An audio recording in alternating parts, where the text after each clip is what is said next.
How tragic is that? Those of us who cannot speak Arabic are not able to understand God. Let me continue. You're getting like this and angry. Talk with me. You keep cutting me off. No, you're accusing him. Of course he's gonna respond. No, You don't want me to become Muslim? Honestly, I really don't care. God is that bloodthirsty. Yeah. What, choose me?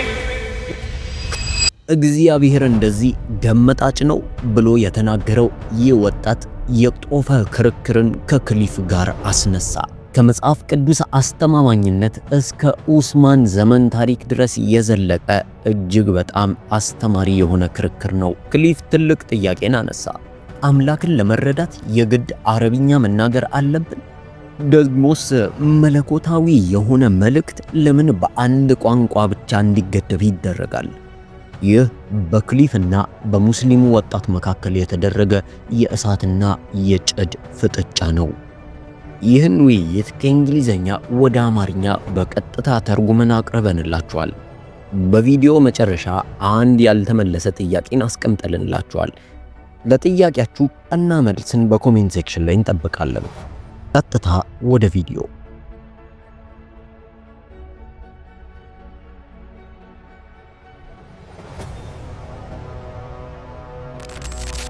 Morality is not relative. What is it? Where do we get it? And if faith is በመጀመሪያ አንድ ጠይም አረቦቹን የሚመስል ጢሙ ግጥም ያለ ወጣት ኮፍያውን ወደ ኋላ እንዳደረገ ለክሊፍ ጥያቄውን ማቅረብ ጀመረ። እንዲህም አለ: ስለ ስነ ስርዓትና ስለ ስነ ምግባር ምን አይነት አመለካከት አለ? ደግሞም በእምነት ብቻ መዳን ይችላል የምትል ከሆነ ለምንድነው ኢየሱስ ክርስቶስ ለኛ ለኃጢያታችን ሲል የሞተው? ማለትም እንደዚሁ ይቅር ማለት አይችልም? ሌላ አካል ስለኔ ኃጢያት መሞቱ እንዴት በሞራል ልክ ሊሆን ይችላል? እግዚአብሔር በራሱ ይቅር ሊለኝ ለምን አይችልም? ክሊፍም አይኖቹን ፈጠጥ እያደረገ እጁን እያወራጨ ማስረዳት ጀመረ። አዎ ጥሩ ጥያቄ ጠይቀሃል። አንድ ሰው ሞራል እንዲኖረው ግዴታ ጭንቅላት ያስፈልገዋል።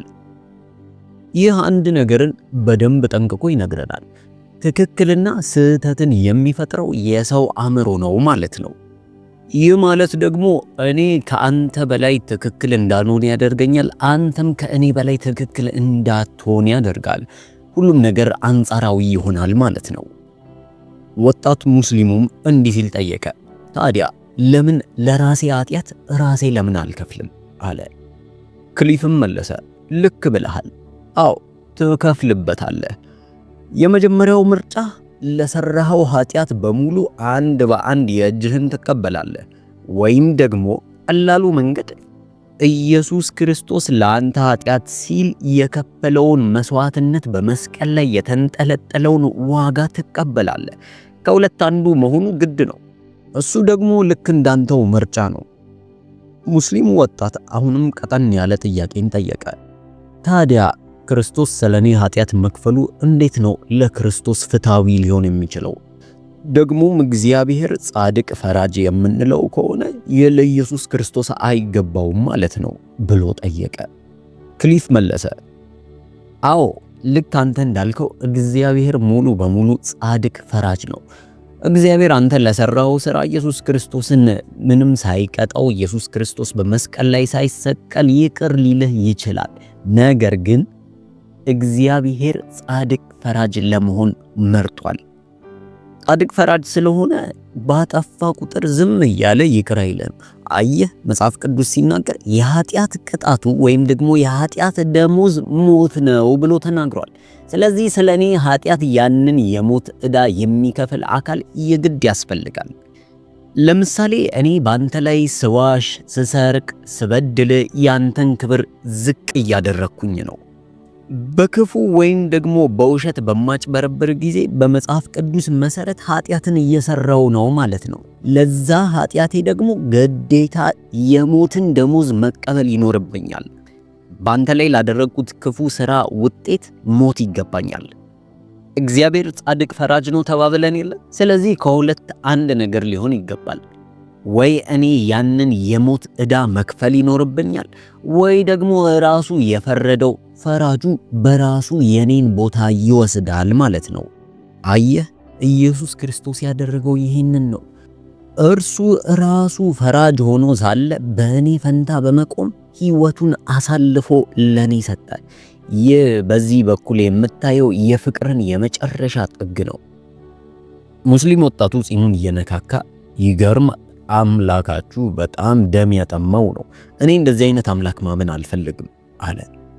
ክሊፍም ጮክ አለና እንግዲያውስ አትመን አንተ እኔ ራሴ ለምን ቅጣቱን አልከፍልም ትላለ? ጥሩ እንደ ክርስቶስ ትምህርት ከሆነ ወይ ቅጣቱን አንተ ራስ ትከፍላለህ ወይ ደግሞ ክርስቶስ ስለኔና ስላንተ ስህተት በመስቀል ላይ የከፈለውን ክፍያ ትቀበላለህ። ቅድም እንዳልኩ ነው፣ ከሁለት አንዱን ትመርጣለህ። ጠያቂውም በድጋሚ እግዚአብሔር በራሱ ምሕረትና ይቅርታ ማድረግ ሲችል ስለኔ ኃጢአት የግድ መሞት ነበረበት ማለታችን እግዚአብሔርን ትንሽ ማሳነስ አይመስልህም ብሎ ጠየቀው። ክሊፍም ሳቅ እያለ እንደዚህ አለ፣ አይደለም እግዚአብሔርን አያሳንሰውም፣ አትሳሳት። ምክንያቱም እግዚአብሔር ሁል ጊዜ ጻድቅ ሆኖ ለመገኘት ስለመረጠ ነው። ዋናው ጥያቄ ሊሆን የሚገባው እግዚአብሔር እንዴት ይቅር ይለናል የሚለው ነው። እስኪ ልጠይቅህ፣ ይቅርታ ማለት ስህተትን እንዳልተፈጠረ መቁጠር ነው ወይስ ይቅርታ ማለት ስህተትን መሸፈን? ወይስ ላንተ ይቅርታ ማለት ልጆች ናቸው፣ እስራኤሎች ናቸው፣ ሐማሶች ናቸው፣ አሸባሪ ስለሆኑ ነው የሚያደርጉት ብሎ እንዳላየ እንዳልተፈጠረ ማለፍ ነው? እስኪ ልጠይቅ፣ ለአንተ እውነተኛ ይቅርታ የምትለው የትኛው መንገድ ሲሆን ነው? ወይም ደግሞ እግዚአብሔር እንዴት ነው ይቅር የሚለው ብለህ ታስባለህ ብሎ ጠየቀው። ወጣቱም ወደ ልቡ እየጠቆመ እግዚአብሔርማ ይቅር የሚለን ልባችን ውስጥ ያለውን ስለሚመለከት ነው ብሎ መለሰ። በእግዚአብሔር ፊት ቆመን ምህረትን ስንጠይቅ እግዚአብሔር ከልባችን የሆነ ምህረት የምንጠይቅ ከሆነ ይቅር ይለናል። ደግሞም እግዚአብሔር ተመልሰን ወደዛ ኃጢአት አንሂድ የሚለውን ራሱ ያውቃል። እንደኔ ከሆነ የእግዚአብሔር ይቅርታ መሰረቱ ይህ ነው ብዬ አስባለሁ። እግዚአብሔር የማንንም ስቃይና ክፍያ አይፈልግም። የእርሱ ምህረት በቂ ነው። እርሱ ከማንም በላይ በቅርበት ይረዳናል። ብዙ ሙስሊሞች እንደሚሉት አላህ ይቅር የሚለው ልብ እውነተኛ ከሆነ ነው ይባላል። እንደዛ ብዬ አስባለሁ። ክሊፍም ቀጠለ፣ መልካም፣ ነገር ግን የእግዚአብሔር ሐሳብ ልክ አንተ እንዳልከው እንደሆነ እንዴት አወቅ? እግዚአብሔር አሁን ያልከውን ማለቱን በምን እርግጠኛ ልትሆን ትችላለህ ብሎ ጠየቀው። ወጣቱም መለሰ፣ ምክንያቱም እግዚአብሔር ያንን መረጃ የያዘ መጽሐፍ ሰጥቶኛል ብሎ መለሰ። ክሊፍም ቀጠለ፣ መጽሐፉ ማን ይባላል? ወጣቱም ቁርአን። ክሊፍ ቀጠለ፣ ቁርአን? እሺ ቁርአን ስለ እግዚአብሔር እውነቱን ይነግረኛል ብለህ ለምን አመንክ? ወጣቱም መለሰ፣ ምክንያቱም ቁርአን በብዙ ቦታዎች ላይ ሐቆችን የያዘ ነው። ምናልባትም ጥቂት የማይባሉ ግልጽ ያልሆኑ ቦታዎች ሊኖሩት ይችላሉ። እኔ ግን የቁርአንን ትክክለኝነት አይቻለሁ። ለምሳሌ የእናንተን የማላምንበት አንዱ ምክንያት የተለያዩ ትርጉሞች አሏችሁ። እግዚአብሔር ደግሞ ከሆነ የጻፈው ለምንድን ነው የተለያዩ ትርጉሞች ሊኖሩት የቻሉት? እኔ የማምነው አንድ እግዚአብሔር እንዳለና አንድ የራሱን ትርጉም ብቻ እንደሚሰጠን ነው። የእናንተ ግን በተለያየ ቋንቋና በተለያየ ጽሑፎች የተተረጎመ ነው። የተለያዩ የአጻጻፍ ስልቶችም አሉት። እስቲ ልጠይቅህ፣ እግዚአብሔር ነው የጻፈው ወይስ የእግዚአብሔር ሰዎች የተባሉት ናቸው የጻፉት? በዚህ ሰዓት ክሊፍ እየተመለከተው ይህንን ወጣት አይን ለአይን ገጥሞ በፈገግታ እንዲህ አለው፣ እንግዲያውስ ስለ ዘይድ ቢን ሳቢት ለመስማት በቂ እውቀት እንዳለ ተስፋ አደርጋለሁ። የቁርአንን ስብሪት ለምን አንድ ብቻ እንደሆነ በሚገባ ታውቃለህ ብዬ አስባለሁ። ኻሊፍ ዑስማን ምን እንዳደረገ ታውቃለህ ብሎ ጠየቀው። ወጣቱም በጥያቄ እየተፈጠረበት ምን አደረገ ብሎ ጠየቀው። ክሊፍም ተናገረ፣ በዘይድ ቢን ሳባት በኩል ከመረጠው ስሪት ጋር የማይስማሙትን የቁርአን ቅጆች በሙሉ አጥፍቶ አቃጥሏቸዋል። ወጣቱም ሳቅ እያለ እንዴ ይህንን እንዴት ልታረጋግጥ ትችላለህ? ራስ የፈጠርከው ቢሆንስ ብሎ ሲመልስ ክሊፍ እንዲህ አለው፣ ይህ ታሪክ ሀቅ ነው። ታሪክ የሚናገረው ነገር ነው። ታሪክን መመርመር ትችላለህ። እንዲሁም እንኳን አነሳው በዚህ ጉዳይ ላይ በደንብ ታሪክን እንድትመረምር እፈልጋለሁ። ሶስተኛው ኻሊፍ ተብሎ የሚጠራው ወይም ኻሊፍ ዑስማን እርስ በርሳቸው የሚያገጥሙ የቁርአን ቅጂዎችን በሙሉ ሰብስቦ ለዘይድ ቢን ሳባት እንዲህ አለው፣ አንተ የተሻለ መረጃ ስላለ የትኛው እውነተኛ እንደሆነ ለይተህ ወስን ብለው የቀሩትን ቅጂዎች በሙሉ አቃጥለዋቸዋል። አዝናለሁ። በዚህ ጉዳይ ላይ የተሻለ እውቀት አለ ብዬ አስቤ ነበር። ነገር ግን ታሪክን በደንብ ብታጠና ጥሩ ይመስለኛል። ወጣቱም ከኋላ ጮክ እያለ አጥንቻለሁ ብሎ ሲጮህ ክሊፍ እንዲህ አለ፣ አይ በቅርበት ያጠናው አይመስለኝም። ምክንያቱም ዘይድ ቢን ሳባት በሐሊፍ ኡስማን ተቀጥሮ ስራው የነበረው ቁርአንን ወደ አንድ ጽሑፍ ማምጣት ነበር። ከዚያ በፊት ግን ቁርአን በተለያዩ የጽሑፍ ቅጂዎች ይገኝ ነበር። ሐሊፍ ኡስማን ግን አንተ ሂድና ትክክለኛውን ስሪት አዘጋጅ፣ ሌሎቹን ግን አጥፋቸው ነው ያለው። ይህ ደግሞ የታሪክ ሐቅ ነው። ከኔ አትስማው፣ ታሪክን ሄደ መመርመር ትችላለህ። ወጣቱን ቆጣ እያለ ታሪካዊ ሐቅን ማን ነው የተረጎመው? አንተ ነህ የታሪክ ሐቅን የምታውቀው የምትወስነው ብሎ ጠየቀው። ክሊፍም አይደለም፣ የአይን ምስክሮች ናቸው፣ የሆነውን ነገር መዝግበው ያለፉ ምስክሮች አሉ አለው። ወጣቱም ቀጠለና እነዚህ ምስክሮች የት አሉ አለ። ክሊፍም ቀጠለ፣ እንግዲህ ይህንን በታሪክ ዙሪያ የዘገቡት ሰዎች አሁን ላይ ሞተዋል፣ በህይወት የሉ። ነገር ግን ታሪክን በደንብ ልትመረምር ይገባል። ሁሉንም እውነት ማወቅ ትችላለህ። እንዲያውም እኔ የምመክረህ እኔ የነገርኩህን ቃል እንዳትሰማኝ፣ በፍጹም እንዳትሰማኝ። ራስህ እወቀው፣ ራስህ ታሪክን መርምር።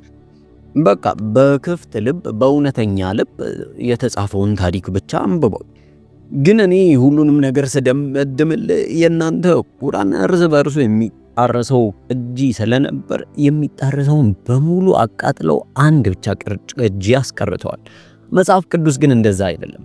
የተለያየ አይነት ትርጉም ቢኖረውም በፍጹም ከዘፍጥረት እስከ ራእይ ድረስ ያለው በፍጹም እርስ በእርስ አይጣረስም በጭራሽ።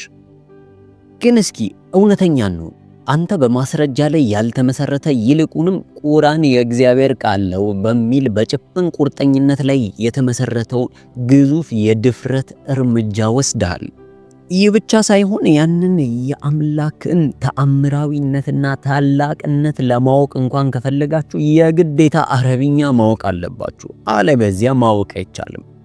ወጣቱም የዓለም እንደሆነ ታውቃለህ ብሎ ጠየቀው። ክሊፍም እንድትነግረኝ እፈልጋለሁ አለ። ወጣቱም ቀጠለ፣ የመጀመሪያ ወይም ደግሞ ዋናው ቋንቋ ተጠብቆ ሲቆይ ማንም ሰው በትርጉም አማካኝነት ትርጉሙን ሊቀይረው አይችልም። ትርጉሙን እኔ ራሴ እረዳዋለሁ። ክሊፍም ጮክ ብሎ አሃ፣ ታዲያ እኛ አረብኛ መናገር የማንችል ሰዎች የእግዚአብሔርን ግልጽ መግለጫ መረዳት አለመቻላችን አሳዛኝ አይደለም? እጅግ በጣም ያሳዝናል። እንዲሁም አሁን ስረዳ ይህ አድሎ ይመስላል። አየህ፣ ኢየሱስ ክርስቶስ ግን የመጣው የሞተው ለአንድ ብሔር ብቻ አይደለም። እስቲ ንገረኝ፣ የእስልምና ማዕከል የት ነው? እስከ ዛሬ ድረስ የነበረበት ስፍራ አይደለም? የእስልምና ዋና ተብሎ የሚጠራው አንድ ማዕከል ነው፣ ያውም ከ600ኛው ክፍለ ዘመን ጀምሮ። እስኪ ክርስትናን እንድታየው ፈልጋለሁ። በኢየሩሳሌም ተቀሰቀሰ። ሰማሪያ፣ ግብፅ፣ አፍሪካ፣ ኢሮፕ፣ አሜሪካ በተለያዩ አገሮች እስከ ዛሬም ድረስ ይመላለሳል። አየህ፣ በክርስቶስ ላይ የተመሰረተ እምነት በአንድ ቦታ ላይ ብቻ አይገደብም። በኢየሱስ ላይ የተመሰረተ እምነት በአንድ ቋንቋ ብቻ አይገደብም። በኢየሱስ ላይ ያለ እምነት ለዓለም ሁሉ በነፃ የተሰጠ ነው። ለዛ ነው መጽሐፍ ቅዱሳችን በዮሐንስ ወንጌል ምዕራፍ 3 ቁጥር 16 ላይ በእርሱ የሚያምን ሁሉ የዘላለም ሕይወት እንዲኖረው እንጂ እንዳይጠፋ እግዚአብሔር አንደኛ ልጁን እስኪሰጥ ድረስ ዓለሙን እንዲሁ ወዷልና። አየ፣ የሆነ ወገን ጠርቶ እንዲሁ ወዷል፣ ወይም ደግሞ የሆኑ ቋንቋ ተናጋሪዎችን ጠርቶ እንዲሁ ወዷል አይደለም። ዓለምን በሙሉ እንዲሁ ወዷልና። ኢየሱስ ክርስቶስ ለአንድ ቋንቋ ተናጋሪ፣ ለአንድ ክልል ወይም ደግሞ ለአንድ ብሔር የተገደበ አይደለም። ይልቁንስ ለዓለም ሁሉ የተሰጠ ውድ ነፃ ስጦታ ነው። እዚህ የቆማችሁትን በሙሉ እንዲሁ በነፃ ይወዳችኋል። አንድ ጥያቄ አለኝ። እናንተም እኔ እንደማውቀው ከሆነ አላህ ለሁሉም ሰው ነው ትላላችሁ። ታዲያ ለምንድን ነው አላህ ሰዎች አረብኛ ካልቻሉ የማይገለጥላቸው? ማለትም ግዴታ ቁርአንን ለማንበብ አረብኛ መቻል ግዴታ ነው። ስለዚህ አረብኛ ለማይናገር አይገለጥም ማለት ነው። በአረብኛና በተወሰኑ ሰዎች የተገደበ ነው። እስኪ ልጠይቅ፣ መለኮታዊ የሆነ መልእክት በአንድ ቋንቋ ሊገደብ ይገባል ብለህ ታስባለህ? እንዲያው እስኪ እንደ ባለ አእምሮ አስበው። ኢየሱስን ግን ከተመለከትከው ራሱ የኢየሱስ አንዱ ታላቅ የሆነው ትእዛዝ ወደ ዓለም ሁሉ ሂዱ የሚለው ነው። አይ ወደ አንድ ቦታ ሂዱ አይደለም ያለው፣ ወደ ዓለም ሁሉ ሂዱ ብሎ ተናግሯል። በዚህ ሰዓት አንድ ሌላ ሙስሊም ከጀርባው ቦርሳውን አንግቶ በእጁ ቡናን ይዞ እየተቆጣና እየተናደደ እንዲህ ሲል ክሊፍ ላይ ፊት ለፊት እየጠቆመ መናገር ጀመረ። አሁን እኔ አወራለሁ፣ አንተ ዝም ብለህ መስማት አለብህ። ክርስትና ለሁሉም የተሰጠ ነው፣ እስላም ግን ለአንድ ክልል ነው ብለህ አታውራ። ልክ አይደለም። እኔ ለምሳሌ ተመልከተኝ፣ ሁሉንም ሃይማኖት እወዳለሁ። ስለሚያመልኩት ስለሚያደርጉት ስርዓት አያገባኝም። ነገር ግን ሁሉንም ሰዎች እኩል እወዳለሁ። እኔ የእስልምና እምነት ተከታይ ነኝ። ነገር ግን ሰዎችን ለመውደድ ግዴታ ፍጹም የሆንኩኝ ሙስሊም መሆን አይጠበቅብኝም። አንተ ደግሞ እንዳልከው አላህ ለአረቦች ወይም ደግሞ ለአንድ ክልል ብቻ አይደለም የሚናገረው። ከዚህ በኋላ ክሊፍ አቋረጠውና ተሳስታል፣ እኔ እንደዛ አይደለም ያልኩት። በደንብ አድምጡኝ። ክርስትና ውስጥ ትልቅ የምንለው ተአምራትና መገለጥ መጽሐፍ ቅዱስ አይደለም። የክርስትና ተአምራትና ትልቅ መገለጥ ኢየሱስ ክርስቶስ ራሱ ነው። ነገር ግን በእስልምና ያንን ታላቅ ተአምራት ያንን አላህ ያደረገውን ትልቅ ነገር ለማወቅ ቁርአንን በንጽህናው ለመረዳት የግድ አረብኛ መናገር አለበት። ወጣቶቹም ቀጠሉና አዎ ታዲያስ እኮ ልክ ነው። ምኑ ላይ ነው ስህተት ያየህበት? አላህ ትክክለኛ የተናገረውን ነገር በንጽህና ምንም ሳይቀላቀል እንዲናገር ስለፈለገ በአረብኛ ለሚያወራው ለነብዩ መሐመድ ይህንን መልእክት ሰጠው። ገባ? ይህ ማለት በየትኛውም አይነት ትርጉም ልትቀይረው አትችልም ማለት ነው። ለምሳሌ ሁሉም ሙስሊሞች እኮ ግዴታ አረብ ናቸው ማለት አይደለም። ሁላችንም ከተለያየ የጀርባ ታሪክ መተናል። እኔ ምናልባት ከዩሮፕ ልሆን እችላለሁ፣ እሱ ከአሜሪካ ሊሆን ይችላል፣ አታውቅም። ነገር ግን ሁለታችንም ሙስሊም ነን ብሎ መለሰ። ክሊፍም ቀጠለ። ደግሜ ልነግራችሁ እፈልጋለሁ፣ አንድ አይነት ነገር እያወራን አይደለም፣ ወይም ደግሞ የተረዳችሁኝ አይደለም። የእስልምና ዋና ተአምራት ተብሎ የሚነገረው ቁርአን ነው። ማለትም ነብዩ መሐመድ የእስልምና ዋና ማዕከል አይደለም። የክርስትና ግን ኢየሱስ ክርስቶስ ነው። መጽሐፍ ቅዱስ ሳይሆን ኢየሱስ ክርስቶስ ነው ዋናው ማዕከልና ዋናው ተአምራት። ወጣቶቹም መለሱና እኔ ለምሳሌ ከሳውዝ አሜሪካ ከአውስትራሊያ የሆኑ እስላም ጓደኞች አሉኝ ብሎ ተናገረ። ክሊፍም እኔም ልክ እንደዛው ብሎ መለሰለት። ወጣቱም ስለዚህ እስልምናና አንድ ሀገርን ብቻ ቆራኝተ ልትናገር አይገባም፣ ይህ ስህተት ነው። ይህንን ስላልክ እውነት ተናግረሃል ማለት አይደለም። ይልቁንስ በደፈናው አንድ ነገር ነው ብለህ በውሸት ደመደምክ እንጂ። ክሊፍ ምላሽ ሰጠ። እኔ እስልምና ከአረቦች ወይ ደግሞ ከአረብ ሀገራት ብቻ ይወጣሉ አይደለም ያልኩት፣ ነገር ግን ውስንነት አለው ነው። ለምሳሌ እናንተ ያድነናል ብላችሁ የምታስቡት ነገር በአንድ ቋንቋ ብቻ የተመሰረተ ነው። ለምሳሌ የክርስቶስ ወንጌል በመጽሐፍ ቅዱስም ላይ እንደተጻፈው ዓለም አቀፋዊ ይዘት አለው። በአንድ ነገር ላይ ብቻ አይወሰንም። ለዓለም ሁሉ መድረስ ያለበት መልእክት ነው። ከቋንቋ ከብሔርና ከአናኗር ዘይቤ የሚያልፍ መልእክት ነው። በቋንቋ ወይም ደግሞ በስፍራ ብቻ ልታስሩት አትችሉም። እውነቱን ለመናገር ደግሞ እስልምና የጀመረው በአረብ ውስጥ ነው። ደግሞም አሁንም ድረስ ከአረቦች ጋር ጥልቅ የሆነ ቁርኝነት አለው። አሁን ላይ እንኳን እስልምና በሚስፋፋበት ወቅት የአረብኛ ቋንቋን የአረብኛ የተለያዩ የባህል ልምምዶችን አብሮ አቅፎ ነው አብሮ የሚሄደው። ለምሳሌ ሙስሊሞች ሲጸልዩ በአረብኛ ቋንቋ ነው የሚጸልዩት። ባጭሩ የእስልምና አንኳር ከአረቦች ጋር የተያያዘ ነው። የክርስትና አንኳር ግን በተለያዩ ቋንቋዎች ወይ ባህሎች አያዝም፣ ዓለም አቀፋዊ ነው። ወደ ሁሉም አገራት የተሰራጨ ነው። አንድ መለኮታዊ መልእክት በፍጹም በአንድ ቋንቋ ብቻ ሊታሰር አይገባም። ምናልባት ዛሬ ላይ በተለያየ ቋንቋዎች ተተርጉሞ ሊሆን ይችላል፣ ግን አሁንም ሰዎች ማንበብ የሚፈልጉት ያንን ዋና ብለው የሚጠሩትን ቅጂ ነው። ያ የሚጮህም ወጣት ቀጠልና እኔ ስለሌላ ሃይማኖት ምን አገባኝ? ስለሌላ ሃይማኖት አያገባኝም። ይልቁንስ ስለ ራሴ ሃይማኖት ብቻ ያገባኛል። ለኔ ትክክል ነው አይደለም የምለውን የማውቀው ራሴ ነኝ። እንዳንተ እየወጣው ሁሉንም ሰው ወደ ራሴ ሃይማኖት ለመቀላቀል አልሞክርም። ሰው ለራሱ መልካም የሚለውን ነገር ያውቃል። ግዴታ ያንተን ሃይማኖት መያዝ የለበትም። ደግሞ አንተ እዚህ ቆመ ለሰዎች እየዋሸ ነው። ካወራውም እኔ ስለ ራሴ ሃይማኖት ብቻ አወራለሁ። ስለ ሌላ ሃይማኖት ማውራት አልፈልግም። ክሊፍም እንዲህ ሲል ጠየቀው፣ እኛን ወደ አንተ ሃይማኖት መሳብ አትፈልግም አለው። ወጣቱም ምን ለማለት ፈልገ ነው ብሎ ጠየቀው። ክሊፍም ደገመና እኔ የእስልምና ሃይማኖትን እንድቀበል አትፈልግም ማለት ነው ብሎ ጠየቀው። ወጣቱም እኔ ምን አገባኝ? ስለዚህ እኮ ምንም አያገባኝም። የሱ ሃይማኖት የራሱ ጉዳይ ነው። ተቀየረ አልተቀየረ ለኔ ምንም የሚጨምርልኝም ሆነ የሚቀንስልኝ ነገር የለም፣ አያገባኝም። ክሊፍም ቀጠለና እኔ ግን ያገባኛል። ወጣቱም በመሃል እያቋረጠው ልክ አይደለህማ፣ እኔ ስለ ራሴ ብቻ ነው የሚያገባኝ፣ ስላንተ ምን አገባኝ? በቀኑ መጨረሻ እኔ ለራሴ ብቻ ነው መሆን የምችለው። አንተም በራስህ ነገር ላይ ብቻ ማተኮር አለብህ። በዚህ ሰዓት ቀድሞ የነበረው ወጣት እንዲህ ብሎ ተናገረ። አንድ ነገር ልነግርህ እፈልጋለሁ። በመጀመሪያ እኛን ልትቀይሩ እየሞከራችሁ ነው ወይ ብለህ ለጠየቅከን ጥያቄ እኛ አንተን የማስረዳት ምንም አይነት ግዴታ የለብንም። ይልቁንስ የምናውቀውን እውነት ልንነግርህ እንችላለን። የመቀየር ያለመቀየር እውነቱን የማወቅ ያለማወቅ መብት የራስ ነው፣ ምርጫው ያንተ ነው። ደግሞም የኛ የሙስሊሞች ተአምራት ወይም ደግሞ ዋና ማዕከል የምናደርገው እንዳልከው ቁርአንን ነው። እናንተ ዋና ብላችሁ ማዕከል የምታደርጉት መጽሐፍ ቅዱሳችሁን ሳይሆን ኢየሱስ ክርስቶስን ነው።